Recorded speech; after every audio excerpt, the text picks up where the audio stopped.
Hello, beautiful people, and thanks for joining me today in part 21 of this many-part journey that we have titled The Journey. We are on the book Patriarchs and Prophets, the first of 5 books that we're discussing of Ellen White, and we are on chapter 21, and chapter 21 is titled Joseph and His Brothers. Last time, the chapter dealt about the life of Joseph in Egypt, and we saw how God blessed him in everything he did. He did have some struggles along the way, or we should probably say a lot of struggles, but of course God rewarded his faithfulness and his honest character, and he is now the governor in Egypt, second only to Pharaoh. Of course, that is a powerful position, and in this position now he was there because he translated a dream for Pharaoh, and he had predicted with the help of God that Egypt was going to see 7 years of abundance in terms of food and agriculture, and then he was going to see 7 years of famine, of severe, intense famine, where the land will not produce anything. And he had a plan. Pharaoh put him as a governor, and now this chapter picks up here. The 7 years of a lot of producing, of like abundance, went underway. There was a lot of food being produced. Joseph created and built food storages across Egypt, and he saved a lot of food, needless to say. And now the 7 years of famine starts, and of course, famine attacks the families in Egypt, and Pharaoh directed the people, the Egyptians, to Joseph so that he could do, whatever he wanted to do in terms of distributing the food. So Joseph started selling the food back to the Egyptians, and when the Egyptians ran out of money, he started taking the property and the cattle. So during the reign of Joseph, Egypt became very, very wealthy. Of course, this famine also affected, and this is the most important part of the story, affected Jacob and his family. And this is the story that follows is basically a story that teaches us a lot, but mainly the importance of forgiveness and love to God and to others. So Jacob and his family are now far away from Egypt, and famine hits them and they're hungry. So Jacob tells Joseph's brothers to please go and get food from Egypt. They travel to Egypt. And once they get to Egypt, guess who they met there? They met their brother Joseph. However, they did not recognize Joseph as Joseph, but Joseph did recognize them as his brothers. And when they meet, together, the Joseph brothers go on their feet and bow in front of the governor of Egypt, which they don't know is Joseph.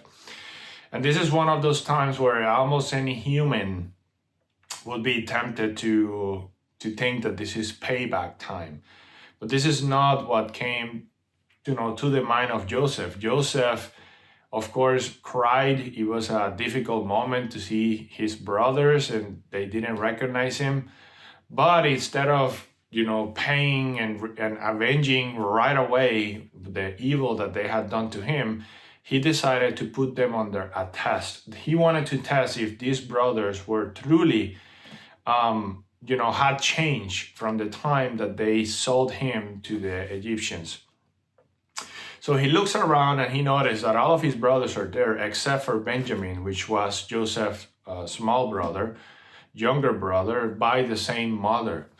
And he started thinking in his mind, why is he not here? Is he not here because they have done to Benjamin the same thing that they did to me? So he starts a test to, get the information from them.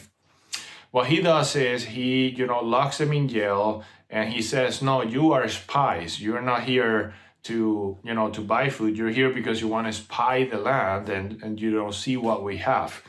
And of course, the brothers say, no, we're not spies. We're definitely here because our family is hungry back home. We need food.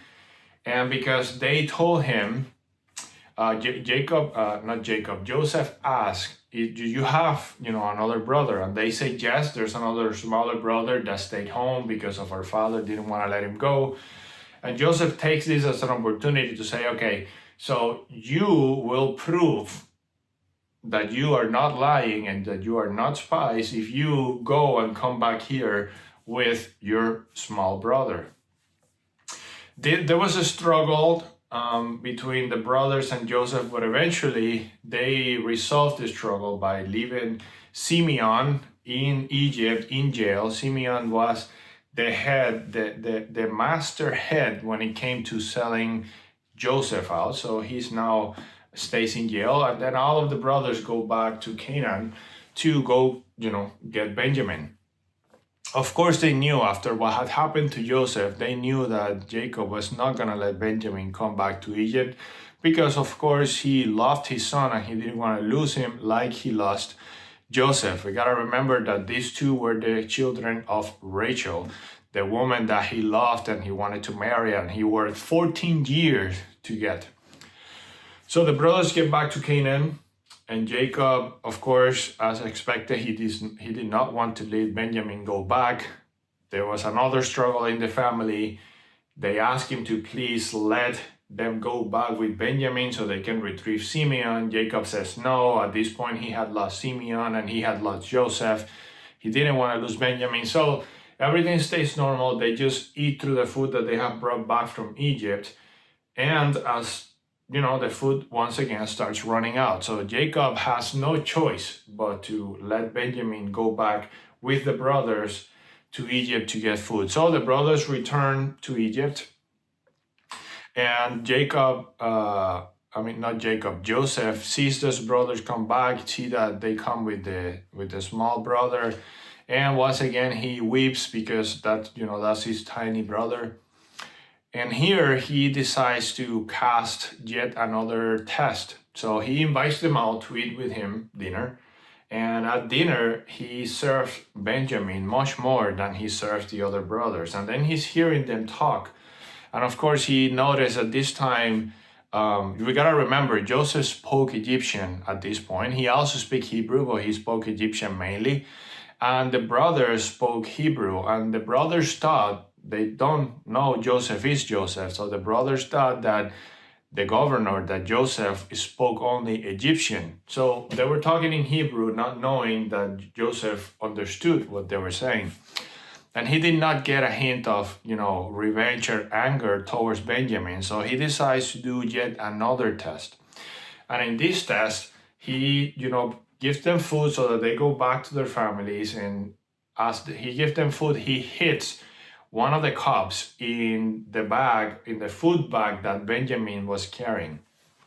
So as they're leaving Egypt, the servant of Joseph goes to them and accuses them of, treason, because they came to Joseph's home and they went away stealing from Joseph. Of course, they denied that vividly. They had not stolen anything. And he said, okay, so I'm going to open all of your food bags. And if I find something, whoever's person's bag I find something, I will, keep as a servant forever. And the rest of you may go. And you know what happened, right? They opened the bags and they found the cup of Joseph in Benjamin's bag. And the brothers go down on their knees in desperation, tore their clothes apart, say, no, please, this is a mistake. And then each of them, these multiple ones, start offering themselves in lieu of Benjamin so that Benjamin could return to his father. And the whole scene moved Joseph to the point that he eventually told, you know what, I am Joseph. And you can only imagine the shock in these people's minds. And just as Joseph was reminded of the dreams he had as a child of his brothers bowing to them, they also remembered those dreams, and they realized that all along, God was basically prophesying to them. And they realized what they'd done. Everybody weeps, they hug each other. Joseph asked for his father, and of course, he asked for his father to be brought to him. He could not leave Egypt. He's the governor of Egypt. And plus, there was famine in the land, so they were better off coming to Egypt. So the brothers go out and they bring the father back, and all this that we have said is the first few pages of the chapter. Most of the chapter dwells on what happened once Jacob came back. Once Jacob came back, of course, he sees his son Joseph, and he is, needless to say, more than pleased. The brothers had to go through the humiliating task of accepting to their father what they had done, confessing what they had done to Joseph, and now they are faced with the truth. But Jacob, just as Joseph did, of course, forgave them for their evilness.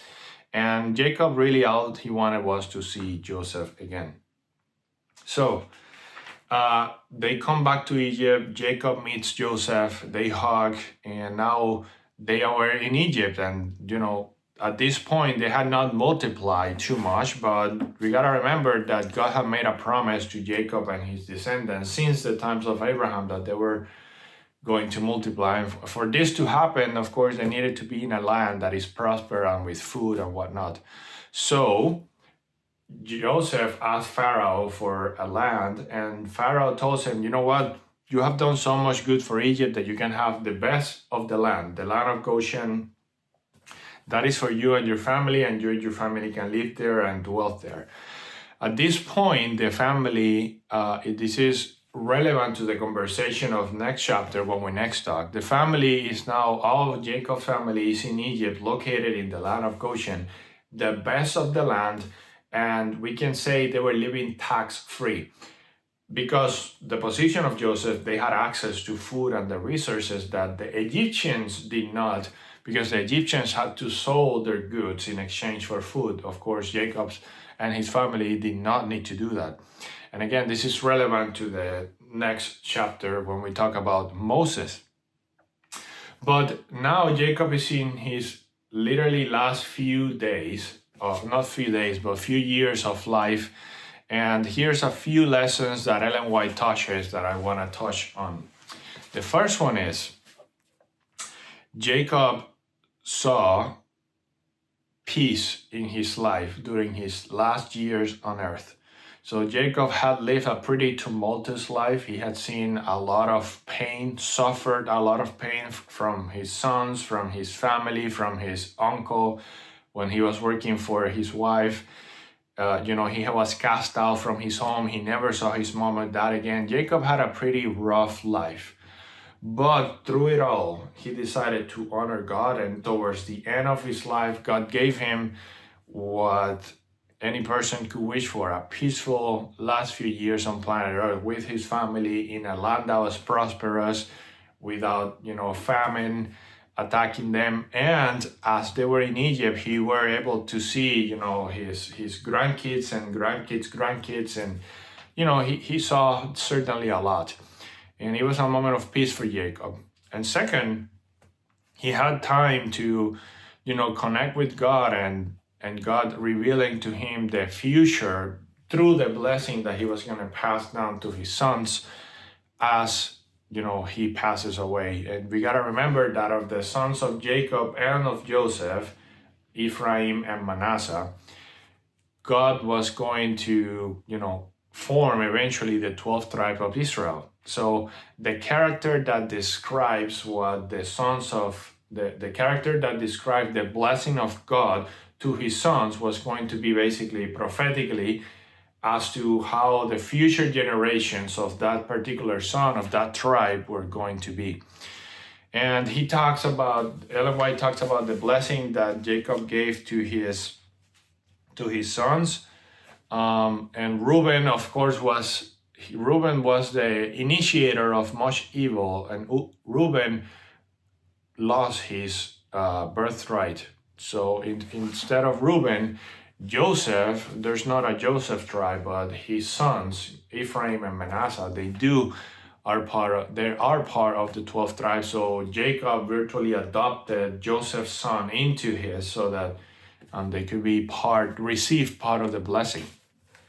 And again, the blessing that Reuben lost.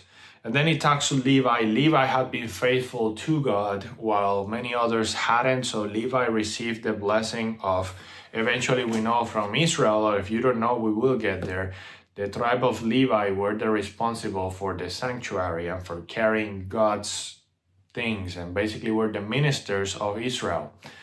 And then he talks about Judah. Judah, he says that the scepter will not, when Jacob pronounced the blessing, he said that the scepter shall not depart from Judah until the coming of Shiloh, of course, Jesus. So we knew that through the lineage of Judah was going to come David, and these names that everybody knows, and eventually Jesus himself, which is a beautiful prophecy and very relevant to what happened to Israel over and over through generations. So that's our second lesson, that God, through Jacob, cast the blessing off to the sons of Jacob so that they eventually became the tribe. And then the final had to do with the things that are happening behind the scenes, if you may. So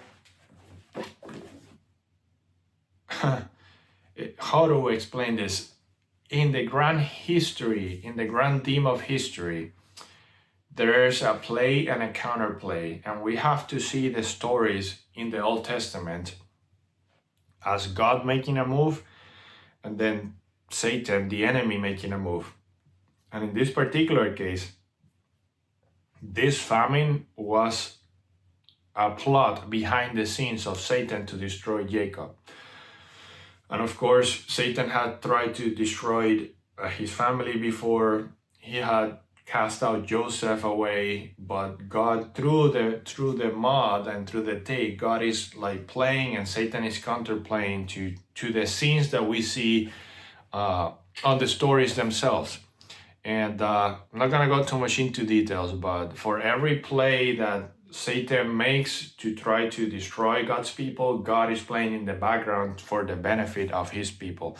And that is beautiful and important to know, because we all, suffer and we all pass through turbulences. And it's important to know that God will be with us through it all. And looking here at the book, that's pretty much what the chapter talks about. Of course, it's a longer chapter than normal. It's longer than the others, but not less important. And I want to read a paragraph here about the Bible, because Ellen White, before closing the chapter, she talks about the importance of the Bible showing bad traits in people's characters.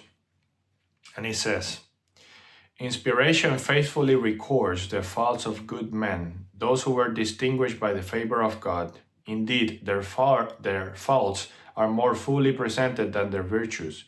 This has been a subject of wonder to many, and has given the unbeliever occasion to scoff at the Bible. But it is one of the strongest evidence of truth of Scripture, that facts are not glossed over, nor the sins of its chief characters suppressed.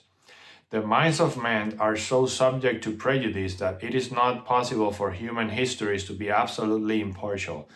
Had the Bible been written by uninspired persons, it would no doubt have presented the character of its honored men in a more flattering light. But as it is, we have a correct record of their experiences. So this is basically saying that the Bible, yet another reason to trust and believe the Bible, is that the Bible does not concern itself to presenting only the good.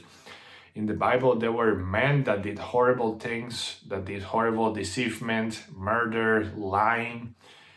But despite that, God worked through them to make them men of faith. And we got to remember this as a theme in the Bible.